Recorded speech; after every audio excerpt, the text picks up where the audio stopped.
Setting set ఇది okay కదా sir. Welcome అండి. ఈరోజు మనము గ్రూప్ 1 సంబంధించినటువంటి ఎస్ఏకి సంబంధించిన ఒక టాపిక్ తోటి వచ్చాం. ఈరోజు ఈనాడు పేపర్లో వచ్చినటువంటి ఎస్ఏ అనమాట ఇది. ఈ ఎస్ఏ వచ్చేసి మనకు రానున్నది బయో విప్లవం అనే ఒక టాపిక్ వచ్చింది. బయో విప్లవం టాపిక్ గురించి మనకు భిక్షపతి సార్ వచ్చేసి మనకు చెప్పడం జరుగుతుంది. ఎలా దానికి సంబంధించిన అంశాలు ఏముంటాయి అనే విషయాల గురించి ఇప్పుడు కూలంకషంగా ఇప్పుడు డిస్కస్ చేద్దాం. దీంట్లో అంశాల గురించి మనకు ఎలా రాద్దామో డిస్కస్ చేద్దాం. Okay sir. Okay sir, thank you sir. అయితే ఇప్పుడు రానున్నది బయో విప్లవం అన్నారు సార్. అంటే ఇది ఒక ఆర్టికల్ ఇవ్వడం జరిగింది. ఇది మనకి ఎలా యూజ్ అవుతుంది అంటే ఇప్పుడు మనకి ఈ మధ్య కాలంలో మన అంటే టీజీపీఎస్సి ఒక గ్రూప్ 1 మెయిన్స్ లో పేపర్ పైలో సెకండ్ యూనిట్ లో ఉన్నటువంటి టాపిక్ సార్ ఇది బయోటెక్నాలజీ పైన. అంటే జీవ సాంకేతికత అనేది వ్యవసాయ రంగంలో ఎలా యూజ్ చేస్తాము, జీవ సాంకేతికత అనేది ఎన్విరాన్మెంట్ లో ఎలా యూజ్ చేస్తాం. ఓకే, ఇదనమాట ఈ బయోటెక్నాలజీ. మనకు జనరల్ గా మిగతా ఎగ్జామ్స్ రాస్తున్నప్పుడు బయోటెక్నాలజీ అనే పదాన్ని తొలిసారిగా 1919 సంవత్సరంలో హంగేరి దేశానికి చెందినటువంటి శాస్త్రవేత్త ఒకరు కార్ల్ ఎరికే అనేవారు దీన్ని ఫస్ట్ టైం కార్ల్ ఎరికే అనేవారు. ఎరికే అంటే ఏమెరికే అంటే ఇతనికి జీవ వైవిధ్యం అనేది అంటే జీవ సాంకేతికత అనేది ఎరికే అనమాట. మనం తెలంగాణలో ఏమరిక అంట అంటే ఎరిక అంటే మనకు తెలుసు, ఇది జ్ఞానం ఉంది, ఆ విషయంలో అర్థం చేసుకోవచ్చు. అయితే ఇక్కడ మనకు ఇది ఇలా చూద్దాం. అంటే మనకు యాక్చువల్ గా ఇది జీవ సాంకేతికత విషయం పైన ఇచ్చాడు. సో ఇది మనకు బయో E3 అంటే ఈ మధ్య కాలంలో కేంద్ర ఒక మంత్రి జితేంద్ర సింగ్ మాట్లాడుతూ ఒక మాట అన్నారు. ఏంటంటే ఏమన్నారంటే బయో E3 ని రూపొందిస్తున్నామని చెప్పేసి అంటున్నారు. బయో E3 అంటే ఇక్కడ బయో E3 అంటే ఇక్కడ ఏంటంటే అంటే జీవ సాంకేతికతను వాడి ఆర్థిక వృద్ధి చేస్తారు, ఎకనమీ. అండ్ నెక్స్ట్ వచ్చేసి కూడా ఎన్విరాన్మెంట్ ని క్లీన్ చేస్తారు.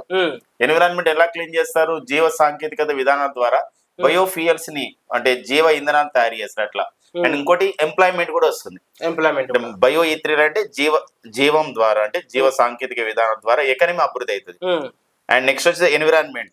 అండ్ నెక్స్ట్ ఇంకొకటి వచ్చేసి మనకి ఎంప్లాయ్మెంట్ కూడా వస్తుంది. అంటే ఇప్పటి వరకు ఏంటంటే జనరల్ గా ఏంటంటే ఎన్విరాన్మెంట్ ని ఎలా చేయాలి ఇలాంటి ఆలోచిస్తారు. కానీ ఇప్పుడు ఏంటంటే మనకు పెరుగుతున్న జనాభా, అందరికి ఉపాధి రావాలి, అందరికి ఎంప్లాయ్మెంట్ రావాలి అనే విషయంతో ఎంప్లాయ్మెంట్ కూడా ఈసారి యాడ్ చేయడం జరిగింది అనమాట. ఆ క్రమంలో మనం ఇది ఒక ఇంపార్టెంట్ గా ఉంది సార్. ఇంకొక విషయం గమనించండి, మనం ఇంత రాసుకున్నాం ఒకటి. ఓకేనా సార్, అది టీఎస్పీఎస్సి మన టీజీపీఎస్సి లో గ్రూప్ 1 మెయిన్స్ లో పేపర్ 5 లో modern trends and second unit లో modern trends in application of the knowledge of science. అంటే ఇది సైన్స్ అండ్ టెక్నాలజీలో అంటే ఇది టాపిక్ ఉంది సార్. సేమ్ యాజ్ చూడండి మీరు. సెకండ్ టాపిక్ వచ్చేసి కాన్సెప్ట్ ఆఫ్ ది బీటీ అంటే biotechnology and application of the genetical engineering and and stem cell research and biotechnology in agriculture. అది బయో ఫెర్టిలైజర్స్ కావచ్చు, bio pesticides and biofuels. Biofuels లో కూడా మనం ఎలా వాడతాం, క్లోనింగ్ లో ఎలా వాడతాం, టిష్యూ కల్చర్, మనం కణజాల వర్ధనం అని చెప్పేసి అంటారు. మనం చిన్నప్పుడు నేర్చుకున్న ఏబర్లాండ్ అనే శాస్త్రవేత్త ఈ కణజాల వర్ధనాన్ని అభివృద్ధి చేశారు, టిష్యూ కల్చర్. మరి క్లోనింగ్ విషయం ఏంటి ఇలా. ఇంకోటి బయోటెక్నాలజీ ఎన్విరాన్మెంట్ అంటే మనం ఈ యొక్క పర్యావరణంలో బీటీని ఎలా వాడతాం, బయోటెక్నాలజీ. బీటీ అంటే మళ్ళీ ఒకటి ఉంటుంది సార్, బ్యాసిల్లస్ తురంజిన్సిస్ అని చెప్పేసి. అది మనకి పత్తి వంగడాలు ఇవన్నీ కూడా ఉంటాయి. మన దేశంలో ఎక్కువగా ఇప్పుడు అవే వాడుతున్నాం. బీటీ అంటే బయోటెక్నాలజీ ఎన్విరాన్మెంటల్ క్లీనప్ ప్రాసెస్. అంటే ఈ ఎన్విరాన్మెంటల్ క్లీనప్ ప్రాసెస్ అంటే ఇక్కడ పర్యావరణాన్ని మనం పొల్యూషన్ ఎక్కువ అయిపోతుంది అండ్ వాతావరణ మార్పులు వస్తున్నాయి, గ్లోబల్ వార్మింగ్ అవుతుంది, వాతావరణ మార్పులు వస్తున్నాయి. ఇవన్నీ కూడా ఒక క్రమ పద్ధతిలో జరుగుతుంది. అంటే పొల్యూషన్ ఎక్కువ కావడం వల్ల వాతావరణ మార్పులు, అది మనం అంటే గ్లోబల్ వార్మింగ్ వల్ల వాతావరణ మార్పులు అనేది ఒక క్రమ జరుగుతా ఉన్నాయి. ఇలాంటి ఇప్పుడు ఎల్నినో ప్రమాదాలు వస్తున్నాయి, ఎల్నినో అని చెప్పేసి అంటాం. ఇలాంటి అన్ని ఉన్నాయి. ఇవన్నీ కూడా ఇలాంటి వాటిని బయోటెక్నాలజీ వాడి మనం ఎన్విరాన్మెంటల్ క్లీనప్ ప్రాసెస్ ని అంటే పర్యావరణాన్ని ఎలా మనం కాపాడతాం. సో ఈ క్రమంలోనే ఈ యొక్క మనకి ఎస్ఏ ఉపయోగపడుతుంది సార్. ఇది మనకి దాదాపు 10 మార్క్స్ ఉంటుంది ఖచ్చితంగా. ఇలా 10 మార్క్స్ అంటే ఇలా మనకి ఏంటంటే పేపర్ 2 లేదు, పేపర్ అంటే సారీ పేపర్ 5 లో అంటే పేపర్ 5 అంటే science and technology. Data interpretation ఉంటుంది కదా సార్. సైన్స్ అండ్ టెక్నాలజీ 2 యూనిట్లు అండ్ డాటా ఇంటర్ప్రిటేషన్ 1 యూనిట్. అలాంటప్పుడు అంటే ఇది మొత్తం 100 మార్క్స్ సైన్స్ అండ్ టెక్నాలజీ. మీరు అన్నట్టు పేపర్ 2 అన్నా కూడా మనం ఇంగ్లీష్ ఫస్ట్ పేపర్ అనుకుంటే పేపర్ 2 అంటే ఎస్ఏ కూడా వస్తుంది సార్. ఎస్ఏ కూడా వస్తుంది. కాబట్టి పేపర్ 5 లో ఇది concept of the biotechnology, application of the. ఇది మనకి ఇందులో ఇప్పుడు ఈ చెప్పుకోపోయే టాపిక్ అనేది మనకి ఇందులో వస్తుంది. బయోటెక్నాలజీ అంటే ఇప్పుడు ఉన్న ఆర్టికల్, ఈనాడులో ఇచ్చినటువంటి article biotechnology biotechnology environment cleanup process వస్తుంది, and biotechnology in agriculture, and ఇంకొకటి ఏంటంటే మనకి ఇక్కడ టిష్యూ కల్చర్ క్లోనింగ్ అంటే మన కొత్త కొత్త ఫుడ్ ఏమంటే వెరైటీస్ ఆఫ్ ది క్రాప్స్ అంటే మనం పంట వంగడాలను కూడా తయారు చేస్తున్నాం. ఈ మధ్య కాలంలో Indian council for the agriculture research వాళ్ళు ఒకే రోజున 109 వంగడాలని అంటే వివిధ పంటల వంగడాలను విడుదల చేయడం జరిగింది భారత ప్రధాని నరేంద్ర మోడీ గారి చేతుల మీదుగా. అవును sir, ICAR Indian council for the agriculture research, దాని కింద పనిచేసే IAR Indian agriculture research institute మనకి పూసాలు వివిధ ప్రాంతాల్లో కూడా మనకు ఉంటుంది. ఓకేనా, మన తెలుగు రాష్ట్రాల్లో కూడా 109 వరి వంగడాలు కొన్ని తయారు చేయడం అయితే జరిగింది అనమాట. ఇలాంటి క్రమంలో మరి ఇది మనకు TGPSC గ్రూప్ 1 మెయిన్స్ కు ఉపయోగపడే ఈ సంబంధించిన విషయము చూస్తే రానున్నది ఖచ్చితంగా బయో విప్లవమే. సో మన బయో విప్లవంలో ఈ టాపిక్ చూద్దాం సార్. ఏముంది అసలు ఎస్ఏలు ఏముందంటే జీవ సాంకేతికత రంగం కొంత పుంతలు తగ్గుతుంది. అయితే ఇక్కడ ఏంటంటే ప్రపంచ వ్యాప్తంగా పరిశోధన జరుగుతా ఉంది. ఏ విషయంలో? ఆహారాన్ని పండించాలి ఖచ్చితంగా మనకి, కానీ మనకి దానికి తగ్గట్టుగా ఈల్డింగ్ అంటే ఎక్కువగా దిగుబడి రావాలి. అండ్ ఔషధ రంగాలు కానివ్వండి, వ్యవసాయ రంగం కానివ్వండి, పారిశ్రామిక రంగాలు నూతన ఆవిష్కరణలు వస్తున్నాయి. ఇలా చూసినట్లయితే బయో సాంకేతికతను ఈ అభివృద్ధి చేసే విషయంలో మనం 12వ స్థానం ఉన్నాం. ఈ ఆసియా పసిఫిక్ ప్రాంతాల్లో మనం చూసినట్లయితే 3వ స్థానంలో ఉన్నాం. కానీ మరి ఇలాంటి క్రమంలో మనకి ఇక్కడ ఈ మధ్య కాలంలో మనకు కేంద్ర మంత్రి చెప్పినట్టు ఏంటంటే ఇక్కడ ఈ బయో E3ని మేము ప్రవేశపెడుతున్నాం. అంటే బయోటెక్నాలజీ ద్వారా బయోటెక్నాలజీ ద్వారా పర్యావరణాన్ని కాపాడుతూ ఎకానమీని వృద్ధి చేస్తూ ఎంప్లాయ్మెంట్ కూడా ఇస్తామని చెప్పడం జరిగింది. ఇలాంటి క్రమంలో బయో E3ని రూపొందించారు. అయితే ఇంకొక విషయం ఏంటంటే ఇక్కడ బయో AI హబ్ రాబోతుంది. అంటే బయో సంబంధించినటువంటి విషయంలో జీవ సాంకేతికత విధానం యూజ్ చేసుకొని, సో దాన్ని కూడా బయో మ్యానుఫ్యాక్చరింగ్ అంటే ఏంటంటే వాటిని మనకి జీవ సాంకేతిక ద్వారా మ్యానుఫ్యాక్చరింగ్ అంటే తయారీ రంగాన్ని కూడా ప్రోత్సహిస్తారు. సో ఇది గతంలో బయో అంటే ఆల్రెడీ మనకు టీ హబ్ లాగా సార్, టీ హబ్ లాగా అవును, అండ్ వి హబ్ లాగా women entrepreneurship hub, technology hub లాగా ఇప్పుడు బి హబ్ కూడా ఒకటి ఉంది. బి హబ్ బి హబ్ కూడా మన బయోటెక్నాలజీ హబ్ అనేది యాక్చువల్లీ ప్రీవియస్ గా మనకు గవర్నమెంట్ PRS గవర్నమెంట్ లో స్టార్ట్ చేశారు. అయితే దీనికి ఇప్పుడు AI హబ్ అంటే మన ఆర్టిఫిషియల్ ఇంటెలిజెన్స్ హబ్. ఇది యాడ్ చేయడం అంటే ఎందుకోసం అంటే ప్రతి దాంట్లో అంటే ఆర్టిఫిషియల్ ఇంటెలిజెన్స్ అంటే రోబోట్ సంబంధించిన సాంకేతికత, కృత్రిమ మేధ సాంకేతికత. ఇది ఓన్లీ ఏంటంటే మన కృత్రిమ మేధ సాంకేతికత మీరు మన విజయవాడలో వరదలు వచ్చాయి సార్. మనం జనరల్ గా డ్రోన్స్ అంటే ఎలా వాడుకునేదంటే జనరల్ గా మనకి ఎలా తెలుసు అంటే ఇప్పటి వరకు పెళ్లిళ్లలో ఫంక్షన్ హాల్లో మనకి ఒక రోబో వచ్చిందో చూడడానికి. ఇంకా కొంచెం దూరం వెళ్తే మనము ఒక సాంకేతికతలో మనం చూసినాము. ఓకేనా, కానీ ఫస్ట్ టైం మనకి విజయవాడలో ఇలా రోబోస్ ని అంటే డ్రోన్స్ సిస్టాన్ని అక్కడ ఎవరైతే మనకి వరదల్లో చిక్కున్నారో వాళ్ళకి నిత్యావసర సరుకులు కానివ్వండి, ఔషధాలు కూడా అందించడానికి వాడారు. ఈవెన్ మన వికారాబాద్ లో కూడా చేసే వికారాబాద్ అయితే మనము ఏమంటే మెడిసిన్స్ అందించడం జరిగింది అనమాట వికారాబాద్. సో ఇలా జరుగుతున్నది. అలా అదే విధంగా అట్లా ఆర్టిఫిషియల్ ఇంటెలిజెన్స్ అంటే బయోటెక్నాలజీలో అంటే జీవ సాంకేతికతలో మళ్ళీ AIని వాడుతూ సో మరింత వృద్ధి చెందడం అనే ప్రధానమైన ఉద్దేశం. ఇదంతా ఎందుకోసం వచ్చిందంటే జాతీయ జీవ సాంకేతిక అభివృద్ధి వ్యూహాన్ని మన భారత ప్రభుత్వం విడుదల చేసింది. ఇది మనం రాయాలి సార్, ఇది ఎగ్జామ్ రాసే వాళ్ళు. ఎందుకోసం అంటే ఇక్కడ మన fact information very important. Body of the essay ఉంటుంది కదా మనకి. బాడీ ఆఫ్ ది ఎస్సే లో మనం ఎందుకు ఈ జీవ సాంకేతికతని బయో E3 తీసుకొచ్చామంటే మనకు ఒక జాతీయ జీవ సాంకేతిక అభివృద్ధి వ్యూహం 2021-25 లో నేను లక్ష్యం పెట్టుకున్నాం. ఏంటంటే మనము ఈ బయో ఎకానమీ వృద్ధి చేయడంలో బయో ఎకానమీ ఈ మన GDPకి ఎంత యాడ్ కావాలి బయో ఎకానమీ ద్వారా అంటే సో 20 ఎంత అంటే $15,000 కోట్ల ఆ విధంగా కావాలని చెప్పేసి ఇక్కడ లక్ష్యం పెట్టుకోవడం జరిగింది అనమాట. ఇంకొకటి ఏంటంటే బయో సాంకేతికత ఖచ్చితంగా మనకు అవసరం ఉంది. ఇంకోటి ఏంటంటే బయో ఫెర్టిలైజర్స్ వాడాలి. బయో ఫెర్టిలైజర్స్ అనేది మనకు జీవ ఎరువులు అని చెప్పేసి అంటాం. బయో పెస్టిసైడ్స్ అంటాం. బయో పెస్టిసైడ్స్ అంటే మనం చూడండి ఈ రోజు మనం ఎక్కువగా క్రిమి సంహారక మందులు వాడడం వల్ల అవి కొన్ని మనకేమో సైడ్ ఎఫెక్ట్స్ వస్తాయి.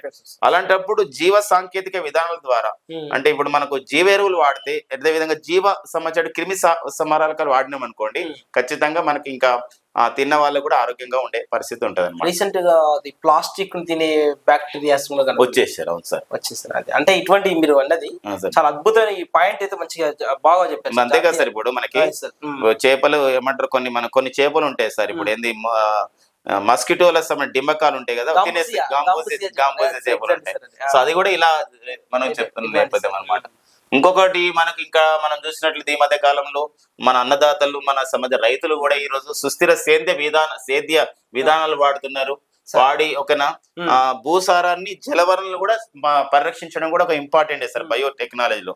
కాబట్టి అవి కూడా వాడుతున్నాం. అంతేకాకుండా ఐక్యరాజ్య సమితితో సుస్థిరాభివృద్ధి లక్ష్యాలైనటువంటి ఆకలి నిర్మూలన కానివ్వండి, అంటే ఆకలి నిర్మూలన అంటే దేని కిందకి వస్తుంది సార్? ఇక్కడ ఆకలి నిర్మూలన రెండవ సుస్థిరాభివృద్ధి లక్ష్యం ఆకలి నిర్మూలన. అంతే కదా సార్, ఆకలి నిర్మూలన రెండవది. మొదటిది అంటే పేదరిక నిర్మూలన, రెండవది మనకి ఆకలి నిర్మూలన లక్ష్యం చేరుతాం. అంతేకాకుండా ఆరోగ్య సాధన అంటే మూడవ సుస్థిరాభివృద్ధి లక్ష్యం. అంతేకాకుండా పరిశుభ్రతమైన తాగునీరు సరఫరా చేయాలి అంటే ఆరోవది. అండ్ ఇంకోటి కర్బన ఉద్గాల నియంత్రణకు సంబంధించినటువంటి అంటే క్లీన్ ఎనర్జీని అందించాలి. ఇవన్నీ కూడా మనకి ఏంటంటే ఇక్కడ మనకి ఓకేనా క్లీన్ ఎనర్జీ అంటే మనం చెప్పుకున్నాం కదా, సెవెంత్ ఓకేనా క్లీన్ ఎనర్జీ ఓకేనా. సో ఇలా మొత్తం కూడా అంటే మొత్తం ఈ బయోటెక్నాలజీ విప్లవం ద్వారా మనము సుస్థిరాభివృద్ధి లక్ష్యాలలో ఓకేనా ఆకలి నిర్మూలన, ఆరోగ్య సాధన, పరిశుభ్రమైన తాగునీరు సరఫరా, కర్బన ఉద్గాల నియంత్రణ అంటే 1, 2, 3, 4 సుస్థిరాభివృద్ధి లక్ష్యాలని మనం చేయడంలో ఖచ్చితంగా మెన్షన్ చేయాలి సార్. మనం ఖచ్చితంగా మెన్షన్ చేయాలి సుస్థిరాభివృద్ధి లక్ష్యాలని. అంటే సైన్స్ అండ్ టెక్నాలజీలో మనము రాస్తున్నప్పుడు, ఈ జీవ సాంకేతికత విషయం రాస్తున్నప్పుడు సుస్థిరాభివృద్ధి లక్ష్యం మేరకే మనం ఇది మనం సాధిస్తున్నాం కాబట్టి. సో మనకి ఇప్పుడు ఏదైనా ఇప్పుడు ఆయుష్మాన్ భారత్ కార్యక్రమం ఉంది, అలాంటప్పుడు రాస్తున్నప్పుడు మనం ఖచ్చితంగా సస్టైనబుల్ డెవలప్మెంట్ గోల్ లో ఉన్నటువంటి 3వ సుస్థిరాభివృద్ధి లక్ష్యం ఏదైతే ఉందో మనకి ఇది వెళ్తుంది కదా సార్. ఈ హెల్త్ అండ్ వెల్ బీయింగ్ అని ఉంటది. కాబట్టి ఆరోగ్యం కూడా మనం రాసుకోవాల్సిన అవసరం ఉంటది అనమాట. ఓకేనా సార్? ఇది మనకి అంటే రానున్నది బయో విప్లవం అని చెప్పేసి. ఇంకొకటి ఏంటంటే మనకి ఈ రోజు ప్యారిస్ లో ఒక ఒప్పందం చేసుకున్నాం మనం 2015 సంవత్సరంలో. Conference of the parties United nations frame work for the convention and the climate change అంటాం, UNFCCC, United nations frame work convention and climate change. ఈ సందర్భంగా మన భారత ప్రధాని అంటే అందరు కూడా అక్కడ ప్రసంగించడం జరిగింది. మన భారత ప్రధాని గారు అయితే అంతర్జాతీయ సౌర కూటమి ఏర్పాటు ప్రతిపాదించడం ఇవన్నీ జరిగినాయి. ఫ్రాన్స్ దేశం దానికి మద్దతు ఇచ్చింది. తర్వాత క్రమంలో మనకి మన గురుగ్రామ్ లో అంతర్జాతీయ సౌర కూటమి ఏర్పాటు చేశారు. మరొక విషయం ఏంటంటే ప్యారిస్ ఒప్పందం లక్ష్యంలో ఇంకొకటి ఏంటంటే ఇక్కడ ఓకేనా అంటే ప్యారిస్ వాతావరణ ఒప్పందానికి అనుగుణంగా ఏం చేయాలంటే కాలుష్యానికి తగ్గించాలి. ఎలా తగ్గించాలంటే ఉష్ణోగ్రత కూడా తగ్గించాలి. ఓకేనా 2100 సంవత్సరం నాటికి 1.5 డిగ్రీల సెల్సియస్ ఉష్ణోగ్రతను తగ్గించాలి. ఉష్ణోగ్రతను తగ్గించాలంటే జీవ సాంకేతికత పాత్ర, ఈ బయో E3 పాత్ర కూడా ఉందని మనం చెప్పొచ్చు అనమాట. అది మనకి ఇక్కడ ఒక అంశంగా ఇవ్వడం జరిగింది అనమాట. ఇంకొక విషయం సార్, ఇప్పుడు ఇందులో ఇచ్చిన విషయం ఏంటంటే బయో రెమిడియేషన్ ఇచ్చాడు. బయో రెమిడియేషన్ అనే ప్రాసెస్ ఉంది. ఈ బయో రెమిడియేషన్ అనే ప్రాసెస్ అంటే మనకి ఇప్పుడు రేడియేషన్ తెలుసు మనకు. రేడియేషన్ అంటే మనకి రేడియో ధార్మికత కిరణాలు రావడం. మరి బయో రెమిడియేషన్ అంటే దానికి విరుగుడు. ఎలా అంటే పర్టికులర్ గా మనం చూసినట్లయితే ఇక్కడ ఈ ముంబైలోని ఒక బీచ్ ఉంటుంది సార్. ముంబైలో ఒక బీచ్, దాని పేరు వర్సోనా బీచ్. ఈ వర్సోనా బీచ్ ను శుభ్రపరచడం అనేది బయో రెమిడియేషన్ ప్రాసెస్ ద్వారా ఈ విధంగా దాన్ని బీచ్ ను శుభ్రం చేయడం జరిగింది సార్. అంటే మంచిగా ఉపయోగపడింది. ఇలా తద్వారా ఏంటంటే మనకి ఇక్కడ ప్యారిస్ లో ఉన్న అంటే బీచ్లను శుభ్రంగా చేయడం అంటే ఇక్కడ మనకి నీటి కాలుష్యం తగ్గించడం కిందకి వస్తుంది కదా సార్. ఇలా మనకు బయో సాంకేతికత ఇలా ఉపయోగపడుతుందని చెప్పి చెప్తున్నాం అనమాట. అంతేకాకుండా ఈ రోజు దేశీయంగా బయోటెక్నాలజీ సంస్థలు అంతర్జాతీయంగా ఎదురవుతున్న పోటీని తట్టుకొని ఎదగాలంటే నాణ్యత, నైపుణ్యాలపై మెరుగుదలపై శ్రద్ధ వహించాలి. అండ్ ఇంకొకటి ఏంటంటే ఇక్కడ బయోటెక్నాలజీ సంబంధించిన మౌలిక సదుపాయాల కల్పన కూడా ఉండాలి. జీనోమ్ వ్యాలీ మన జీనోమ్ వ్యాలీ ఏర్పాటు చేయడం జరిగింది. ఎవ్రీ ఇయర్ కూడా మనం bio Asia sir every year కూడా బయో ఏసియా సదస్సు ఫ్రమ్ ది 1996 నుండి కూడా బయో ఏసియా సదస్సులకు శాశ్వత వేదిక మన హైదరాబాద్ మనకు మన ఫిబ్రవరిలో కూడా జరిగింది బయో ఏసియా సదస్సు. ఇందులో మనకు జీనోమ్ వ్యాలీ ఎక్సలెన్స్ పురస్కారాన్ని ఇవ్వడం జరుగుతుంది. జీనోమ్ వ్యాలీ ఎక్సలెన్స్ పురస్కారం అంటే ఇంకా మనకి ఏంటంటే ఈ రోజు మనము ఔషధాలను తయారు చేయడం అంటే ప్రపంచవ్యాప్తంగా మన భారత్ తయారు చేసిన ఔషధాలకి ఈరోజు గుర్తింపు వచ్చింది. మీకు ఒక విషయం చెప్పాలి సార్, నిన్న కరెంట్ అఫైర్స్ లో అప్డేట్ కూడా వచ్చింది. బయో సెక్యూరిటీ యాక్ట్ తీసుకొచ్చింది ఐక్యరాజ్య సమితి. అంటే ఏంటి సార్ ఐక్యరాజ్య సమితి బయో సెక్యూరిటీ యాక్ట్ సార్? అంటే సార్ క్షమించండి, ఐక్యరాజ్య సమితి కాదు, మన ఇండియా వాళ్ళు కాదు సార్, అమెరికా వాళ్ళు, యుఎస్ఏ వాళ్ళు తీసుకొచ్చారు bio security act. Bio security act అంటే అర్థం ఏంటంటే ఇక్కడ ఈ చైనా నుండి వచ్చే ఏవైతే మనకి ఔషధాలు ఉన్నాయో అంత నాణ్యతగా లేవు. చైనా మనకు ఫార్మస్యూటికల్ చైనా కూడా చాలా ఎందుకోసం అంటే ఫ్యాక్టరీస్ ఆఫ్ ది వరల్డ్ గా పేరు పొందింది చైనా. ఫస్ట్ పరిశ్రమలు ఉన్నాయి. అలాంటిది ఏమైందంటే ఇప్పుడు ఒక చైనా యొక్క ఫార్మస్యూటికల్ కంపెనీని పక్కన పెడుతూ ఏవైతే ప్రపంచ ఆరోగ్య సంస్థ యొక్క ఐక్యరాజ్య సమితి ప్రపంచ ఆరోగ్య సంస్థ ఇచ్చినటువంటి రూల్స్ అండ్ రెగ్యులేషన్స్ ని పాటిస్తున్నటువంటి ఫార్మస్యూటికల్ కంపెనీకి ప్రోత్సాహం ఇవ్వాలనే ప్రధానమైన ఉద్దేశంతో బయోసెక్యూరిటీ యాక్ట్ అనమాట. తద్వారా ఏమైందంటే ఇక్కడ చైనా అనేది ఈరోజు ఔషధాలకు సంబంధించినటువంటిది ఒక మార్కెట్ పడబోతుంది, అంటే ఔషధాల యొక్క డిమాండ్ తగ్గిపోతుంది, వస్తుంది. రెడ్డిస్ ల్యాబ్స్ వీటికైనా రా మెటీరియల్ ఎక్కడి నుంచి వస్తుంది. కాబట్టి కూడా దీనికి మనకు ప్లస్ పాయింట్ అది మన భారతదేశానికి ఈ విషయంలో. ఓకే.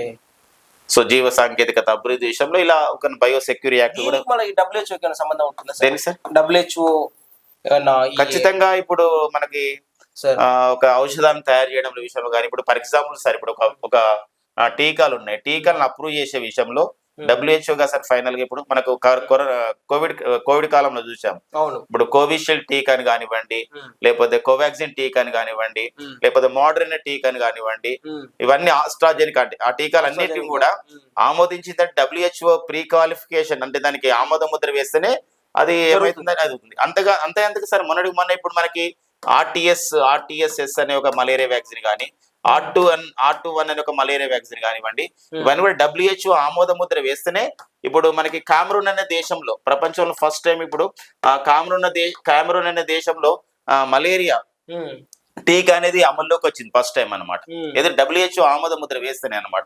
కాబట్టి ఖచ్చితంగా WHO యొక్క సంబంధించినటువంటి ఉంటది. చాలా గొప్ప విషయం. కాబట్టి జీవ సాంకేతికత అనేది ఇప్పుడు అంతేందుకు సార్ మన భారతదేశం యొక్క ఔషధాలు అనేది పెరుగుతున్నాయి, అందరికి అందుబాటులో తేవాలి మన ఔషధాలని, మన ఫార్మస్యూటికల్ ప్రొడక్ట్స్ అని చెప్పేసి మనము 2018 నవంబర్ ప్రధానమంత్రి జన ఔషధి స్కీమ్ కూడా ప్రారంభించాం. ప్రధానమంత్రి జన ఔషధి స్కీమ్ సార్, ప్రధానమంత్రి జన ఔషధి స్కీమ్. ఈ జన ఔషధి స్కీమ్ ద్వారా మనం జన ఔషధి స్కీమ్ ద్వారా ఈ రోజు జనరిక్ మెడికల్ షాప్ ని ఏర్పాటు చేయడం జరిగింది. జనరిక్ జనరిక్ మెడికల్ షాప్ అనేది ఏంటంటే అంటే కంపెనీ ఏదైతే ఫార్మస్యూటికల్ సంస్థ ఒక మందును తయారు చేస్తుందో కార్పొరేట్ సోషల్ రెస్పాన్సిబిలిటీ కానివ్వండి ఆ సమాజ ఫార్ములాని ఒక ఇయ్యాల్సి ఉంటుంది అనమాట. ఆ ఫార్ములాని వేరే కంపెనీకి ఇవ్వడం వల్ల మనకు తక్కువ ధరకి ఏమవుతుందంటే కొంచెం తర్వాత పేటెంట్ పీరియడ్ అయిపోయిన తర్వాత మనకు తక్కువ ధరకి ఆ మందులు దొరుకుతాయి. ఒక 100 రూపాయల మందులు 20 రూపాయలకు దొరకడం. ఇప్పుడు మనకి అందుకే గవర్నమెంట్ హాస్పిటల్ దగ్గరలో కానివ్వండి కొన్ని మనం చూస్తాం జనరిక్ మెడికల్ షాప్ అని చెప్పేసి ఉంటుంది, అక్కడ కొంచెం తక్కువ దొరుకుతాయి, అందుబాటులోకి ఉంటాయి అనమాట. అంటే డైరెక్ట్ గా కంపెనీ పేరు మీద కాకుండా డ్రగ్ పేరు మీద అమ్ముతారు సార్. బ్రాండ్ కాకుండా అమ్ముతారు. ఈ మధ్య కాలంలోనే మన భారతదేశం యొక్క ఈ ప్రధానమంత్రి జన ఔషధి స్కీమ్ లో భాగంగా మనకు ఈ రోజు ఫస్ట్ టైం అనమాట మారిషస్ దేశంలో కూడా ఫస్ట్ టైం అక్కడ భారతీయుల అవసరాల గురించి మారిషస్ దేశ అవసరం గురించి ఒక ప్రధానమంత్రి జన ఔషధి కేంద్రాన్ని మన కేంద్ర విదేశీ వ్యవహారాల శాఖ మంత్రి సుబ్రహ్మణ్యం జయశంకర్ గారు అక్కడ ప్రారంభించారు. అంటే భారతదేశం కాకుండా చాలా గొప్పగా సార్ మన భారతదేశం అంటే వసుదైవ కుటుంబం. అసలు నిజంగా one family one earth one future అని చెప్పేసి మనం అంటాం అనమాట. మహా ఉపనిషత్తులో ఉన్నటువంటి అంశం. సార్ గొప్ప విషయం సార్. అసలు నిజంగా చాలా అద్భుతం అనిపించింది అసలు నిజంగా ఈ క్లాస్ అయితే. అసలు బయో టెక్నాలజీ విప్లవం వచ్చింది, అలాగే టీచింగ్ టెక్నాలజీ కూడా విప్లవం వస్తుంది. చాలా గొప్ప విషయం సార్ నిజంగా. ఇది చాలా అద్భుతమైన విషయం అనమాట. సరే, ఈ విషయాల గురించి మీరు ఇంకా డీటెయిల్ గా మీరు కూడా అంటే మేము జస్ట్ ఈ ఎస్ఏని ఏమున్నాయి ఎలిమెంట్స్ ఏముంటాయి అనే విషయాలు మేము చెప్తుంటాం. దాన్ని మీరు వీటిని యాడ్ ఆన్ చేసుకుంటూ రాసుకుంటే ఇంకా చాలా బాగుంటుంది.